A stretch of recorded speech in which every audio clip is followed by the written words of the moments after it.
네, 오늘 본문의 말씀을 가지고 사랑한다면 내 양을 인도하라 라고 하는 제목으로 말씀을 나누도록 하겠습니다. 예수님께서 십자가에 죽으신 다음에 3일 후에 부활하시고 마지막으로 이 땅에서 40일간의 사역을 하십니다. 예수님의 마지막 40일의 사역의 중심적인 내용은 흩어졌던 제자들을 찾아가셔서 그들을 회복하시는 내용인데요.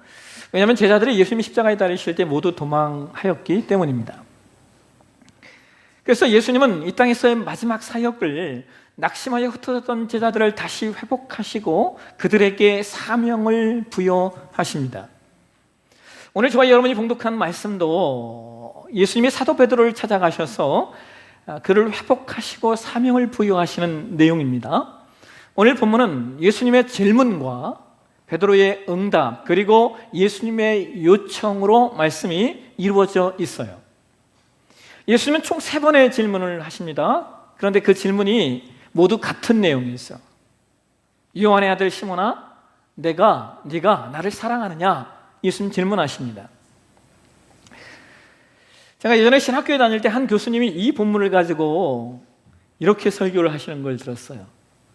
그분이 설교학 교수님이었는데 이분이 이 본문을 가지고 예수님이 나를 사랑하느냐라고 물으실 때 예수님이 이 사랑이라고 하는 단어를 헬라어의 3가지 사랑이라는 의미를 가지고 말씀하셨다는 거예요. 여러분, 보편적으로 우리가 그 헬라어의 사랑이라는 의미가 4가지 혹은 5가지가 있다라고 이야기를 하는데 보편적으로는 4가지를 이야기하죠. 에로스, 스톨게, 필레오, 그다음에 아가페를 우리는 이야기를 해요.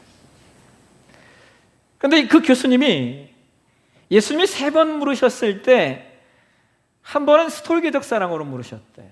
가족 간의 애정이라고 하는 사랑으로 물으셨고, 또 한 번은 필레오적 사랑, 친구 간의 우정의 의미를 담아 예수님이 물으셨고, 3번째는 아가페적인 신적인 사랑을 가지고 예수님이 물으셨다라고 이제 설교를 하셨어요. 특별히 3번째는 17절에 보면 베드로가 근심했다라고 말하잖아요. 이것이 아가페적 사랑으로 물으셨기 때문에 베드로가 근심했다, 이렇게 설교를 하셨습니다. 설교학 교수님이 그렇게 설교를 하시니 얼마나 큰 은혜를 받았겠습니까? 나중에 헬라어를 공부하고 나서 보니까 그게 그런 내용이 아니더라고요. 왜냐하면 15절과 16절에서 예수님은 아가페스로 물으셨어요. 아가페로 물으셨고요. 17절에서는 오히려 필레이스, 필레아로 예수님이 물으셨더라고요.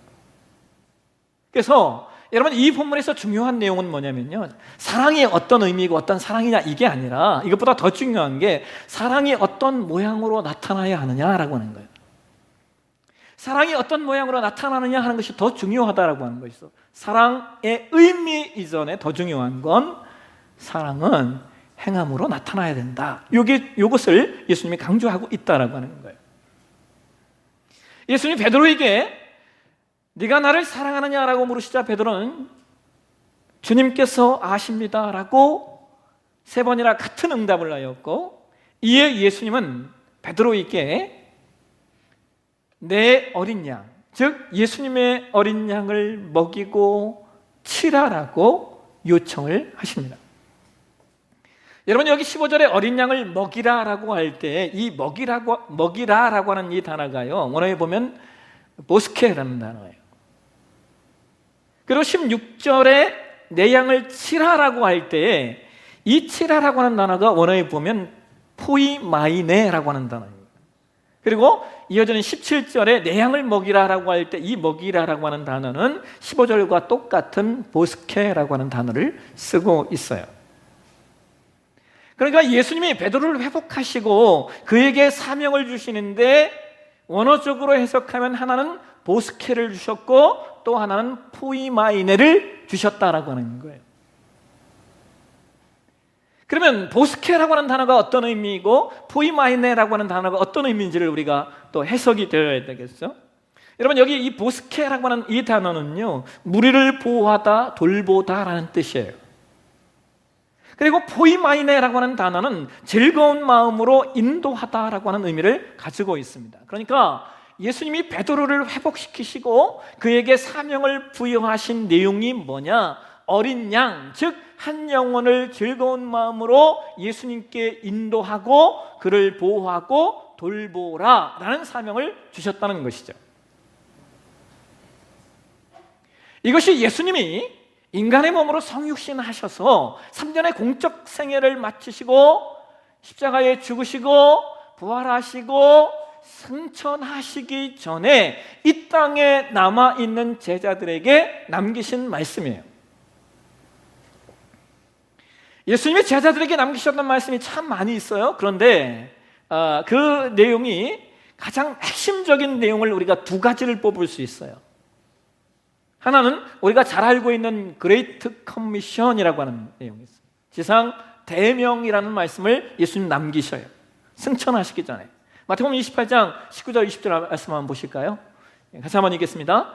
그러므로 너희는 가서 모든 민족을 제자로 삼아 아버지와 아들과 성령의 이름으로 세례를 베풀고 내가 너희에게 분부한 모든 것을 가르쳐 지키게 하라. 볼지어다 내가 세상 끝날까지 너희와 항상 함께 있으리라 하시니라.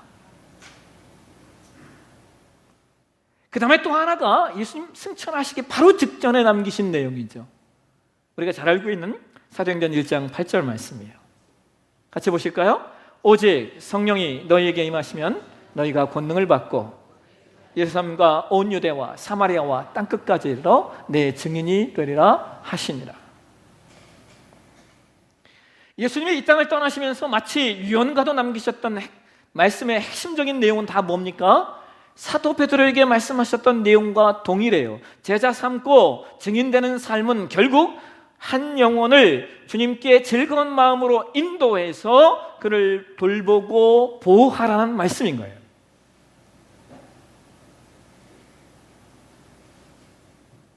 그런데 여러분 참 놀라운 사실은요, 예수님이 베드로에게 어린 양, 즉 한 영혼을 내게로 인도해서 그를 보호하고 돌보라 라는 말씀을 하시면서 바로 이어서 이런 말씀을 하신다는 거예요.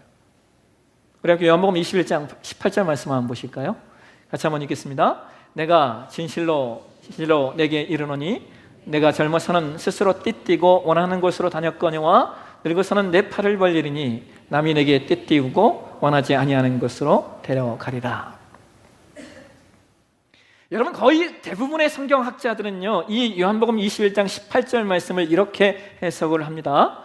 이 말씀은 베드로의 미래에 대한 말씀으로 그의 순교에 대한 예언이다 라고 해석을 해요.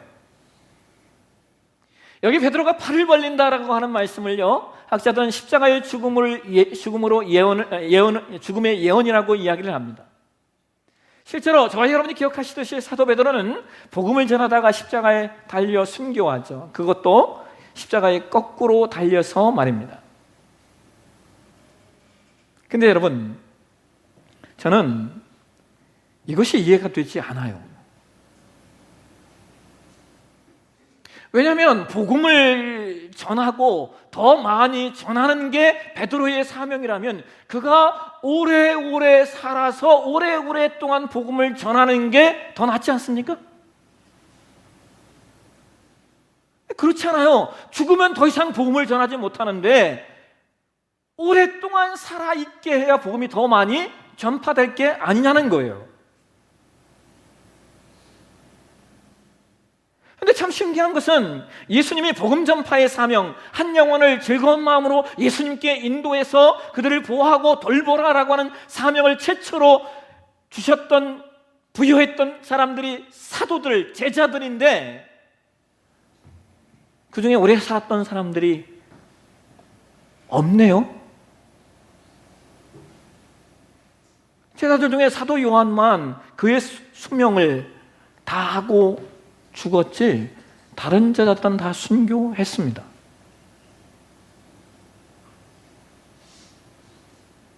그럼 왜 그러냐는 거예요. 아니 인간적으로 생각하면 오래오래 사는 것이 복음 전파에 훨씬 더 유리한 거 아닙니까? 그런데 요한만 제외하고, 요한은 여러분 기억나세요? 예수님이 요한에게 예수님의 육신적 모친인 마리아를 부탁하십니다. 그래서 요한은 마리아를 돌보는 사명도 받았고요, 그리고 저희 여러분이 기억하시다시피 요한은 기록해야 되는 사명을 받았기 때문에 저는 요한이 그렇게 자기 수명을 다하고 죽었다고 생각을 해요. 그런데 그 외에 가룟 유다를 제외하고는 모두 다 순교했어요. 베드로는 로마에서 거꾸로 십자가에 달려 순교했고, 그의 형제 안드레는 소아시아에서 X자형 십자가에 달려 순교했고, 빌립은 소아시아 히에라폴리스에서 투석형, 즉 돌에 맞아 순교했고, 바돌로메는 아르메니아에서 참수되었어요. 세베대의 아들 야고보는 유대에서 참수되었고, 동아는 인도에서 참수되었고, 알페의 아들 야고보는 유대에서 톱질로 켜서 순교했고, 다데오는 메소포타미아에서 활에 맞아 순교했고, 가나안인 시몬은 페르시아에서 거꾸로 십자가에 달려 역시 톱질로 켜서 순교를 당했어요.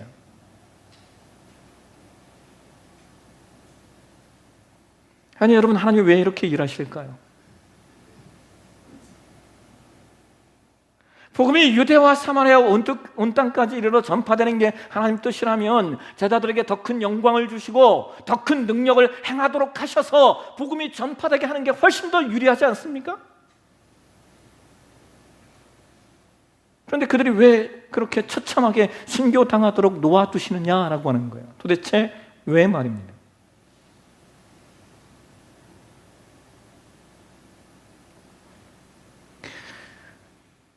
(1866년에) 우리나라에서 두 번의 변란이 있어요. 이건 우리 역사가 기록하는 내용이 있어요. 그 중에 하나가 평양 대동강변에서 일어난 병인 평양 양선 사건, 병인 평양 양선 사건이고, 또 하나가 서울 한강변과 강화도에서 일어났던 병인 양요입니다.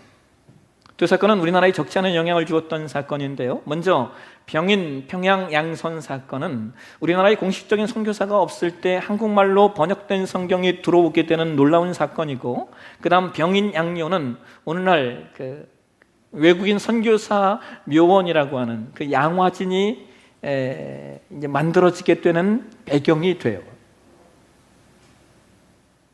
병인 평양 양선 사건은 미국의 상선이었던 제너럴 셔먼호가 우리나라의 통상을 요구하면서 들어왔다가, 그 당시 우리나라의 정책이 세국 정책이었기 때문에 그 배에 타고 있던 모든 수군들이 그 사람들이 우리 조선 수군에 의해서 공격을 받아 죽임을 받았던 사건입니다. 후에 이 사건이 빌미가 되어서요 1871년에 신미 양요가 발생하게 돼요. 그런데 그때 제너럴 셔먼호가 대동강에 들어올 때 그 배에 누가 타고 있었냐? 로버트 저메인 토마스라고 하는 선교사가 그 배에 타고 있었어요. 토마스는 영국의 런던 선교의 파송을 받아 중국 선교를 하기 위해 중국에 왔던 사람이에요. 그가 1863년 7월에 중국 상해에 도착하는데요. 그런데 그해 12월에 그의 아내 캐롤라인이 상해의 추위에 견디지 못하고 그만 병에 걸려 사망합니다. 7월에 왔는데 12월에 말입니다. 아내가 죽자 토마스 선교사가 이런 말을 했대요. 내가 죄를 지은 것도 아니고 선교하러 왔는데, 내가 죄를 지은 것도 아니고 선교하러 왔는데 불과 몇 개월 만에 내 사랑하는 아내가 죽었다는 거예요. 여러분 그렇지 않습니까? 선교하겠다고 영만리까지 왔는데 아내가 추위를 견디지 못해 풍토병을 고통을 받다가 죽었으니 왜 그런 마음이 들지 않겠어요? 그래서 그가 선교 사역을 내려놓아요. 그리고는 중국 산동성 지프의 청국 행상 세관에서 통역으로 일을 그냥 합니다. 노가대도 하고 통역하는 일도 하면서 그가 살아요. 그러다가 그가 윌리엄슨이라고 하는 선교사를 우연히 만나게 돼요. 윌리엄슨이라고 하는 선교사가 그에게 조선이라고 하는 땅이 있다라는 사실을 알려주면서 이렇게 말해요. 조선 땅에는 그리스도인이 없다. 그 말을 듣자 그의 마음에서 불이 일어나기 시작했어요. 그리고 그의 선교 사역이 다시 회복이 돼요. 그래서 처음에는 주로 섬을 돌면서 섬 지역으로, 왜냐하면 섬은 어떤 그 상대적으로 본토보다는 좀 덜하니까 섬을 돌면서 백령도도 가고 이렇게 해가면서 한국어도 배우고 그러면서 성경을 한국어로 번역하는 일들을 합니다. 그러다가 1866년에 드디어 미국의 그 미국인의 배가 조선에 들어간다고 하니까 거기서 통역할 사람을 찾는 거예요. 토마스는 이때다 싶어서 그 배의 통역자로 탑니다. 그리고 그의 손에는 번역된 한국어 성경 쪽복음이 들려 있었어요. 근데 여러분, 그때 제너럴 셔먼호가요, 사실은 이게 그냥 상선은 분명히 아니었어요. 왜냐하면 그 당시에 최신 무기로 중무장을 하고 있었기 때문입니다. 그냥 상선의 개념은 분명히 아니에요. 조선 수군이 돌아가라고 우리는 개방을 하지 않는다고 이야기를 했음에도 불구하고 제너럴 셔먼호가 돌아가지 않아요. 근데 대동강은 이게 물이 들어오잖아요. 그럼 배가 이렇게 쫙 한쪽까지 들어왔다가 물이 빠지면 꼼짝을 못 해요. 그 배가 물이 빠지고 나니까 그냥 배가 딱 서 있게 된 거예요. 조선 수군이 공격을 하고, 그래서 제너럴 셔먼에 타고 있던 모든 사람들이 다 참수를 당합니다. 토마스 선교사가 어떻게 되었겠어요? 그도 당연히 참수를 당했죠. 그러니까 죽기 전에 자신을 참수하는 이들에게 한국말로 번역된 성경을 전해주었어요. 근데 그것을 받았던 사람들이요, 그 당시 종이가 귀한 시대니까 그게 뭔지도 모르고 그냥 종이가 귀하니까 종이를 받아다가 방에 도배를 했어요.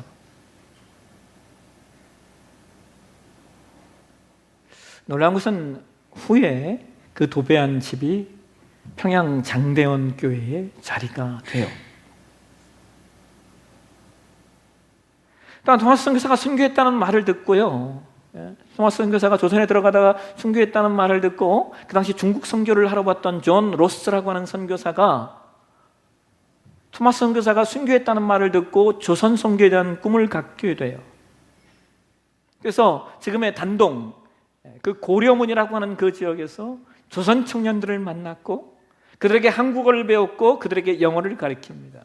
그리고 한국어를 배우고 영어를 가르쳤던 모든 청년들이 거기서 존 로스에게 세례를 받고요, 그들이 번역한 성경을 조선 땅으로 가지고 조선 땅으로 들어와요. 그래서 세워진 교회가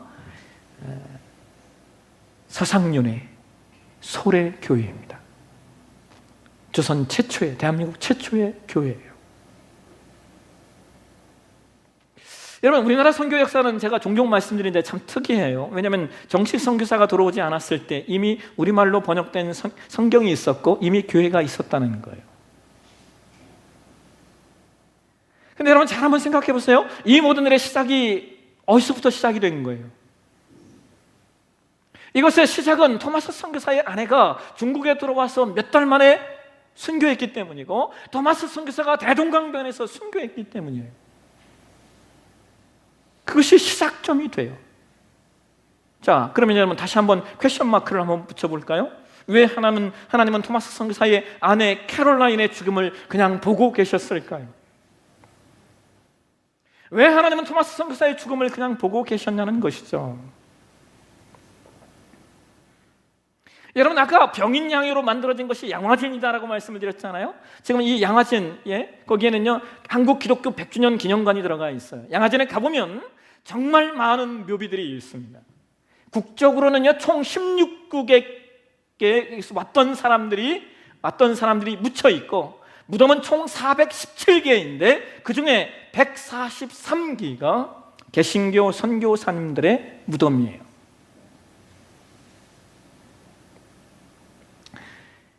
거기에 있는 그 무덤에 거기에 묘비가 있는 분들을 제가 좀 소개해 드릴게요.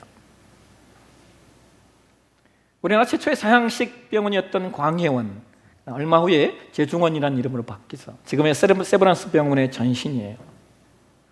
그 병원을 세운 사람이 존 헤론이라고 하는 분인데, 이분은요 공식적으로 선교사 파송을 받은 건 아니지만 비공식적으로 이분도 선교사였어요. 구한 말에 억눌린 한국인들의 대변인 역할을 했던 대한매일신보, 그것을 창설했던 분이 어네스트 베델인데 이분도 선교사였고, 한국의 독립을 위해 싸웠던 호모 헐버트, 이분도 선교사였고, 괴력한 자들을 돕기 위하여 크리스마스 시를 발행하기도 했던 셔우더 홀, 이분도 선교사였고, 오늘날의 연세대를 세운 호러스 언더우드 선교사였고, 이화여대를 세운 메리 스캔튼 부인도 선교사였고, 평양의 숭실대학을 세웠던 윌리엄 베어드도 선교사였고, 당시에 조선인이 그토록 미워하는 일본인이었지만 조선 땅에 들어와 평생을 고아의 아버지로 살았던 소다 가이츠도 선교사였고, 이 땅에서 사람으로 취급받지 않던 계급이었던 백정들을 위하여 자신의 전생애를 바쳤던 사무엘 무어도 선교사였어요.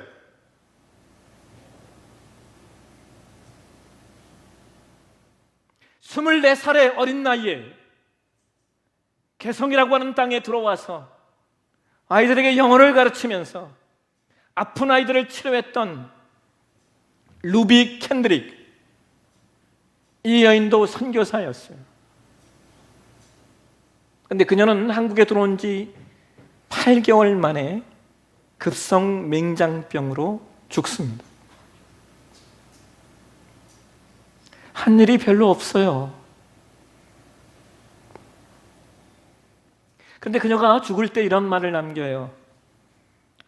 만약 나에게 1000개의 목숨이 있다면 이 모두를 조선을 위해 바치겠다. 여러분, 왜 그들이 그렇게 죽어가야 했을까요? 저는 도대체 왜 그들이 그렇게 죽어야 했는지, 왜 하나님은 그들을 그렇게 죽음에 놓아두셔야 됐는지 이해가 되지 않아요. 근데 분명한 건 이거예요. 그들의 헌신과 그들의 순교 뒤에 더 많은 헌신자들이 일어났고, 더 많은 선교사들이 일어났고, 더 많은 사역자들이 일어났다는 거예요. 그리고 무엇보다 더욱 분명한 것은 바로 그들의 헌신과 그들의 순교 뒤에 지금 우리가 이 자리에 있다는 거예요. 분명한 건 그거예요. 바로 그들 때문에 오늘 나에게 복음이 들어왔고, 오늘 나에게 신앙이 왔어요. 뒤집어 말하면 그들이 헌신하지 않았다면, 그들이 그렇게 죽지 않았다면 오늘 나에게, 우리에게 복음은 없었을 수 있어요. 그래서 이것을 사도 바울은 이렇게 말하는 거예요. 로마서 1장 14절, 이 말씀 한번 보실까요? 같이 한번 읽겠습니다. 나는 그리스 사람에게나 미개한 사람에게나 지혜 있는 사람에게나 어리석은 사람에게나 다 빛을 진 사람입니다. 여러분 기억하십시오. 누군가 헌신했기 때문에, 누군가 죽었기 때문에 나에게 복음이 전해졌어요. 그러하기에 오늘 우리는 내가 복음의 빚진 자라고 하는 영적 부담감을 놓치지 않으셔야 합니다. 오늘 예수님 말씀하셔요. 사랑한다면 내 양을 인도하라. 예수님의 명령을 기억하는 저와 여러분 되시길 주의 이름으로 축원합니다. 기도하겠습니다. 하나님, 오늘도 우리가 주의 말씀 가운데 우리를 세웁니다. 우리가 이 자리에 어떻게 있게 되었는지 그 사실을 놓치지 않는 우리 되게 도와주옵소서. 그러신 예수님의 이름으로 기도합니다. 아멘. 우리 함께 자리에 일어나셔서 우리